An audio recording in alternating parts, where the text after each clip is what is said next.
Hey, hey guys, so today I will be reading more Entilted Parent stories.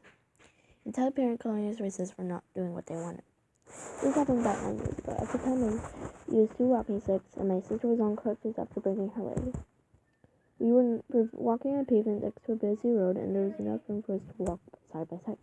There were 2 women walking towards us, one with a double party Entilted Parent 1, and the other with a single one, Entilted Parent 2. When they got close to us, my sister and I went in single file and they just stopped. After a moment, Entilted Parent said, "Move out of the way." I said, "We've got in a single file room and there's enough room for you to go past if you also go in single file." Then Entilted Parent 2 snapped, "We have children, get out of the way." My sister said, "What do you expect us to do, go on the road?" Entilted Parent 2, Yes. My sister said, "Well, tough, because that is a highway. Just because you've got a child doesn't give you the right to hog the pavement. You can either go single file or stay there forever because we aren't moving." Then both got called racist, which was a bit confusing. We then both got called racist, which was a bit confusing. We realized when they finally went single file to go past us. Entilted Parent 2's child was half black. The whole thing was absurd. Getting accused of being racist because we refused to stand in a busy road just so they could walk side by side.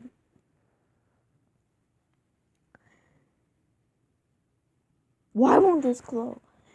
Okay.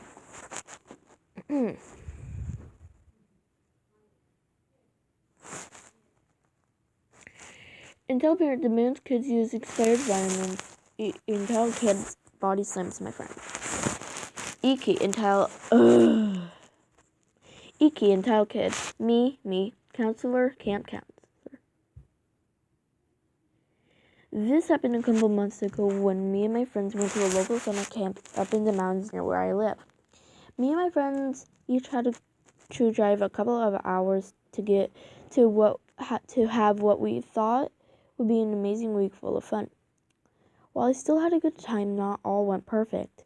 It all started on the first day of camp when everyone was being dropped off. When me and my mom were trying to drop off my EpiPen for my peanut allergy when overheard this. I just want to hand in these vitamins for my kid. "I'm sorry, ma'am, but these are expired. I can't accept these." "Excuse me? He needs his vitamins daily." "Again, ma'am, we are not legally allowed to accept these. They are expired." "But he needs his meds." They appeared to be gummy Flintstone vitamins. I didn't hear the rest, but considering there was a 9-minute hold-up due to traffic because of a car crash, everybody's getting pretty antsy. I go to one of the available med turn stations and get it dealt with. Just finishing our last activity, it was approximately dinner time around 6:30 p.m. Not that anyone has clocks or anything. The camp prides itself in being technology free after all. We circled around the table, enjoying the meal for that night. I communicated to my friends Charlie and Q. We talked about a lot of things, considering we all shared our activities with each other. At dinner, however, we could talk about whatever we want to do. Our group was no longer bound to a certain subject, and we had to focus on. We discussed life until uninterrupted by a counselor's informing us that after dinner we would be playing Capture the Flag. Seemed like good news, right? That's what we thought, at least. We discovered our cabin was all together because teams became sorted out by camping. We headed back to our sleeping quarters, prepared anything we needed real fast, and left. That's when things got interesting, and our whole point of view on the camp changed. There were 4 teams grouped by squares. We had a couple of limits, but mostly everything that wasn't a mountain or parking lot was fair game. I tried to stick with my friend group, but eventually, for the better of our team, we split up. I running, attempting to gather flags or stopovers, and doing a pretty good job of it. That was until I was about to catch a member of another team when I dived too hard, ending up with a twisted ankle.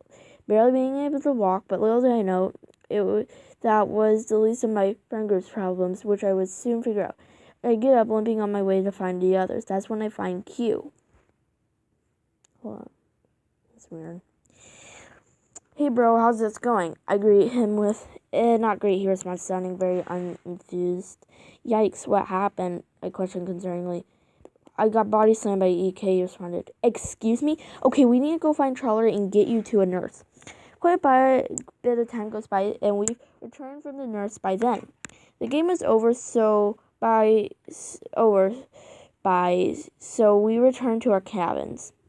Luckily, no major damage was done to Q other than minor back injuries. While explaining what happened to the other campers, we learned a new side story.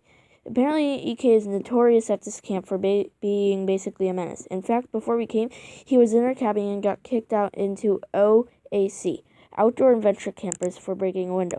The reason he broke the window was a moth being on it. He also drop-kicked a 7-year-old, tackled a 10-year-old girl, and even tripped another person in our cabin, leading him to fall into a bush of poison ivy.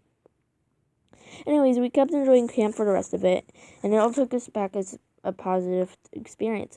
We made lots of actual friends who genuinely treat us nicely. This is luckily the last year he could attend due to age.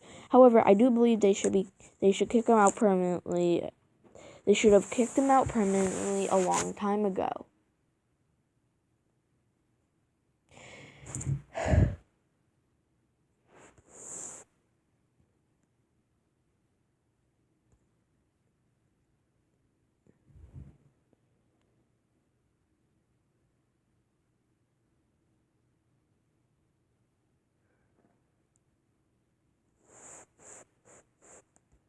Sorry guys, I'm just trying to find a story. But I'm not sure if I could find any. Anyway, I think that's it for now, guys. Sorry I only did 2. I just cannot find a lot. And yeah, bye guys.